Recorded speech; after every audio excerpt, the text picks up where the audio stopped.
नमस्कार दोस्तों, स्वागत है आपका आज की फटाफट बड़ी खबरों में। एक बार फिर हम हाजिर हैं आज की सभी बड़ी खबरों को लेकर। इस वीडियो में हम आपको बताने वाले हैं आज की बेहद बड़ी खबरें, लिहाजा इस वीडियो को पूरा आखिर तक देखें। इसलिए दोस्तों इस वीडियो को लाइक और शेयर भी जरूर कर दें।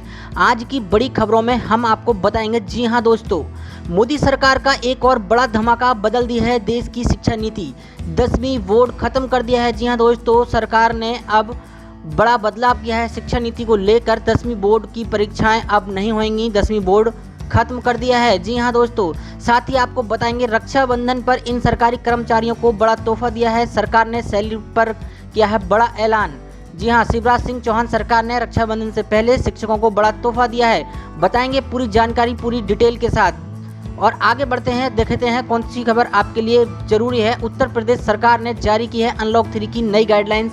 बताएंगे क्या क्या खुलेगा और क्या क्या बंद रहेगा। साथ ही आपको बताएंगे दिल्ली में अब नहीं लगेगा नाइट कर्फ्यू, फिर से खुलेंगे साप्ताहिक बाजार। जी हां, केंद्र सरकार द्वारा जारी अनलॉक 3 के दिशा निर्देशों के तहत मुख्यमंत्री अरविंद केजरीवाल ने दिल्ली के अर्थव्यवस्था को खोलने के लिए कई महत्वपूर्ण ले लिए हैं। बताएंगे आपको पूरी जानकारी विस्तार से, तो देखते रहिए हमारी इस वीडियो को और चैनल को सब्सक्राइब कर लीजिए, वीडियो को लाइक शेयर भी कर दीजिए। चलिए बढ़ते हैं आज की पहली बड़ी खबर की ओर। मोदी सरकार का एक और बड़ा धमाका हो गया है, बदल दी है देश की शिक्षा नीति।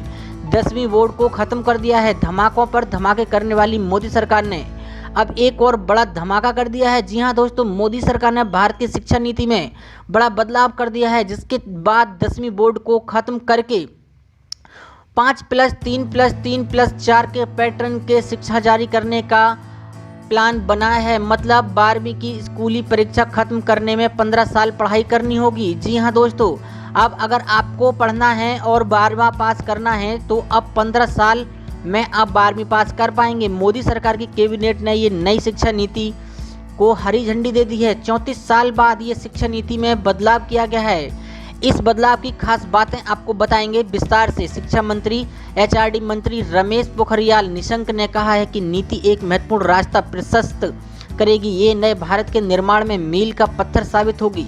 इस नीति पर देश के कोने कोने से राय ली गई है और इसमें सभी वर्गों के लिए लोगों की राय को शामिल किया गया है। देश के इतिहास में पहली बार ऐसा हुआ है कि इतने बड़े स्तर पर सबकी राय ली गई है। अहम बदलाव किए गए हैं, देखते हैं कौन कौन से अहम बदलाव हैं। नई शिक्षा नीति के तहत अब 5वीं तक के छात्रों को मातृभाषा, स्थानीय भाषा और राष्ट्रभाषा में ही पढ़ाया जाएगा। बाकी विषय चाहे वो अंग्रेजी ही क्यों ना हो, एक सब्जेक्ट के तौर पर पढ़ाया जाएगा। अब सिर्फ 12वीं में बोर्ड की परीक्षा देनी होगी, जबकि इससे पहले 10वीं बोर्ड की परीक्षा देना अनिवार्य होता था, जो अब नहीं होगा। 9वीं से 12वीं क्लास तक सेमेस्टर में परीक्षा होगी। स्कूली शिक्षा को 5+3, 3+4 फॉर्मूले के तहत पढ़ाया जाएगा। वहीं कॉलेज की डिग्री 3 और 4 साल की होगी, यानी कि ग्रेजुएशन के पहले साल पर सर्टिफिकेट, दूसरे साल पर डिप्लोमा, तीसरे साल में डिग्री मिलेगी। 3 साल की डिग्री उन छात्रों के लिए है जिन्हें हायर एजुकेशन लेना है। वहीं हायर एजुकेशन करने वाले छात्रों को 4 साल की डिग्री करनी होगी। 4 साल की डिग्री करने वाले स्टूडेंट 1 साल में एमए कर सकेंगे। साथ ही अब स्टूडेंट्स को एमफिल नहीं करना होगा, बल्कि एमए के छात्र अब सीधे पीएचडी कर सकेंगे। स्टूडेंट के बीच में कर सकेंगे दूसरे कोर्स। जी हाँ, स्टूडेंट पढ़ाई के साथ साथ कोई और दूसरे कोर्स भी कर सकेंगे। हायर एजुकेशन में 2035 तक ग्रॉस एनरोलमेंट रेशियो 50% हो जाएगा। वहीं नई शिक्षा नीति के तहत कोई छात्र एक कोर्स के बीच में अगर कोई दूसरा कोर्स करना चाहे तो पहले कोर्स से सीमित समय के लिए ब्रेक लेकर वो दूसरा कोर्स कर सकता है।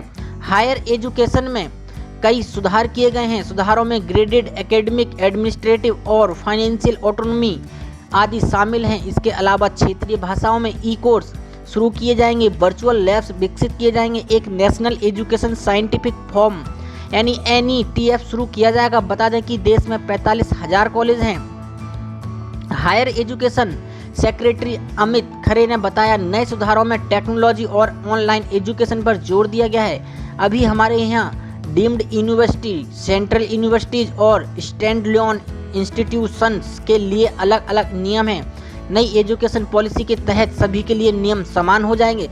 साथ ही बढ़ते हैं अगली बड़ी खबर की ओर। अनलॉक 3 हो गया है। दिल्ली में अब नहीं लगेगा नाइट कर्फ्यू, फिर से खुलेंगे साप्ताहिक बाजार। केंद्र सरकार द्वारा जारी अनलॉक 3 के दिशा निर्देशों के तहत मुख्यमंत्री अरविंद केजरीवाल ने दिल्ली के अर्थव्यवस्था को खोलने के लिए कई महत्वपूर्ण निर्णय लिए हैं। मुख्यमंत्री द्वारा पिछले कई दिनों में लगातार की गई महत्वपूर्ण फैसले लिए गए हैं ताकि लॉकडाउन के दौरान बुरी तरह से प्रभावित दिल्ली की अर्थव्यवस्था को वापस पटरी पर लाया जा सके।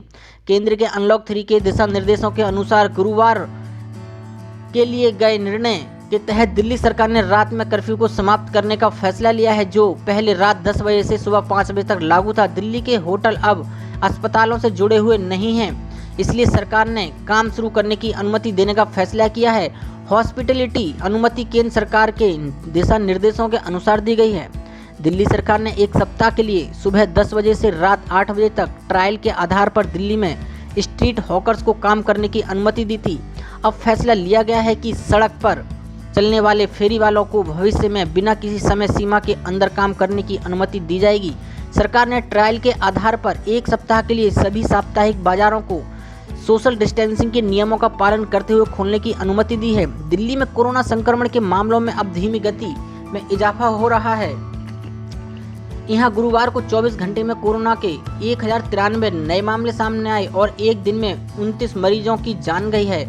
इसके साथ ही राजधानी में संक्रमण के कुल मामले 1,34,403 हो गए हैं।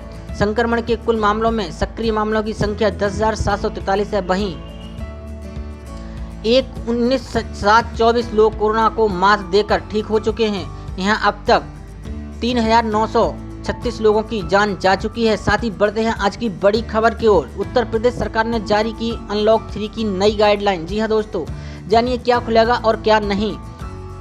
उत्तर प्रदेश की योगी सरकार ने गुरुवार को अनलॉक 3 के लिए गाइडलाइन जारी कर दी है। ऑनलाइन 3 को लेकर केंद्र सरकार के दिशा निर्देश के तहत यूपी में 31 अगस्त तक स्कूल और शैक्षणिक संस्थान बंद रहेंगे। वहीं 5 अगस्त से जिम को खोलने की अनुमति दी गई है।